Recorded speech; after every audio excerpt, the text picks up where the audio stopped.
जात पात नस्ल परस्ती का पैरोकार भारत की मौजूद मोदी हुकूमत हिंदुस्तान से हर कीमत पर तमाम अकलियतों का खात्मा चाहता है। मकबूजा इलाकों की अकलियतों के अलावा इसका सबसे बड़ा हदफ मुसलमान हैं, वो कश्मीर के हों या भारत के। बीजेपी, आरएसएस और बजरंग दल समेत इंतहा पसंद भारतीय तंजीमें पूरे भारत में हुकूमती पॉलिसियों के मुताबिक मुसलमानों के खिलाफ नफरत की आग में रोज बरोज इजाफा, इन पर तशद्दुद और इनका बहीमाना कत्लेआम किया जा रहा है। अमली तौर पर यूं लगता है कि भारतीय रियासत ने इन्हें दहशतगर्दी की छूट दे रखी है। मुसलमानों के खिलाफ इंतहा पसंदों के जराइम के बारे में भारतीय सहाफी इंकशाफ करते हुए कहते हैं, पहले गाय के नाम पर मुसलमानों को मारा जाता था और लिंचिंग सिर्फ गाय के नाम पर हो रही थी, लेकिन अब लिंचिंग के लिए, मुसलमानों के खिलाफ वायलेंस के लिए किसी वजह की ज़रूरत नहीं बची है। अब किसी भी मुसलमान को आप पकड़ लीजिए और उसको मारिए, और उसको मारने के बाद बोलिए कि ये चूड़ी बेच रहा था, या फिर ये मेहंदी लगा रहा था, या फिर ये फल का ठेला लगा रहा था। और ये जो वायलेंस है वो बहुत ज़्यादा डिसेंट्रलाइज होता जा रहा है, और मेजॉरिटी कम्युनिटी को पुलिसिंग का राइट दिया गया है मुसलमानों के खिलाफ, और ये बोला गया है कि हर जगह पुलिस या हर जगह आर्मी नहीं पहुंच सकती है।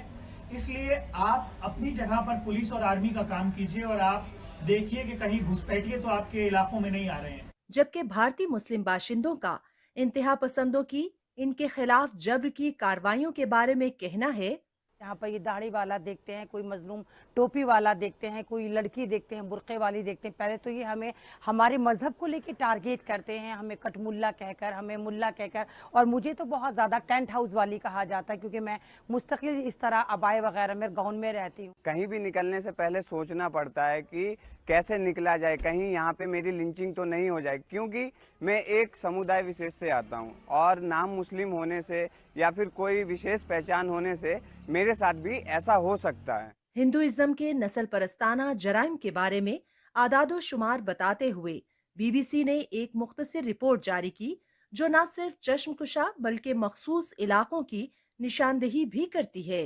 निजी तहकीक के मुताबिक रिपोर्ट होने वाले वाकयात में 86% विक्टिम्स मुसलमान हैं। सबसे ज्यादा केसेस उत्तर प्रदेश, कर्नाटका और दिल्ली में रिपोर्ट हुए, लेकिन हर कोई केस रिपोर्ट नहीं होता और असल तादाद कहीं ज्यादा हो सकती है। और इनकी सबसे आम वजह मजहबी शिनाख्त और गौकुशी है, जो इन हेट क्राइम्स का 48% बनता है। मकबूजा जम्मू कश्मीर और भारत के दीगर इलाकों में जिस तरह इन पर मजालिम किए जा रहे हैं, उन्हें मुआशी तौर पर तबाह किया जा रहा है, बिला वजह नफरत और तशद्दुद का निशाना बनाकर जहनी अजियत दी जाती है, गांव रक्षा के नाम पर इन्हें सरेआम कत्ल कर दिया जाता है।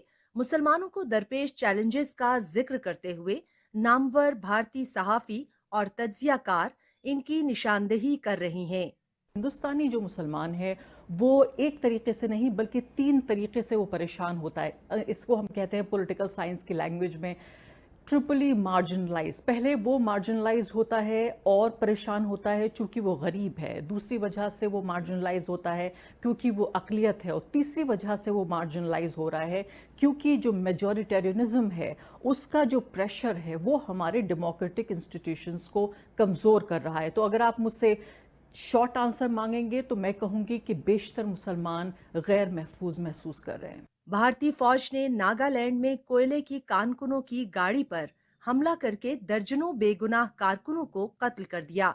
इन सिविलियन के कत्ल के बाद रियासत में हंगामे फूट पड़े, जिस पर भारतीय फौजियों ने दर्जनों मजीद शहरी कत्ल किए। वहां के हुर्रियत पसंद अवाम भी आजादी की जिद्दोजहद कर रहे हैं। भारतीय रियासती दहशतगर्दी के खिलाफ एहतजाज करते हुए वो कहते हैं, हम जानता है कि सिक्योरिटी है आर्मी के लिए होता है। अमित शाह होम मिनिस्टर को बोलना चाहूंगे, ये जो सिक्योरिटी ये एक है अनप्रोफेशनल एक है, ये अनप्रोफेशनल इंटेलिजेंस इनपुट है, ये फेल है, कंप्लीट फेल है। पब्लिक इनोसेंट को तो सीधा मार देता है। तकरीबन 10 लाख दरिंदा सिर्फ भारतीय फौजियों का सब्र इस्तकामत से मुकाबला करने वाली कश्मीरी कौम, जो अपनी बेमिसाल जिद्दोजहद और लाजवाल कुर्बानियों से भारत को तारीख की बदतरीन शिकस्त के बहुत करीब ले आई। अब दुनिया की कोई ताकत कश्मीर को आजाद होने से नहीं रोक सकती, इंशाअल्लाह।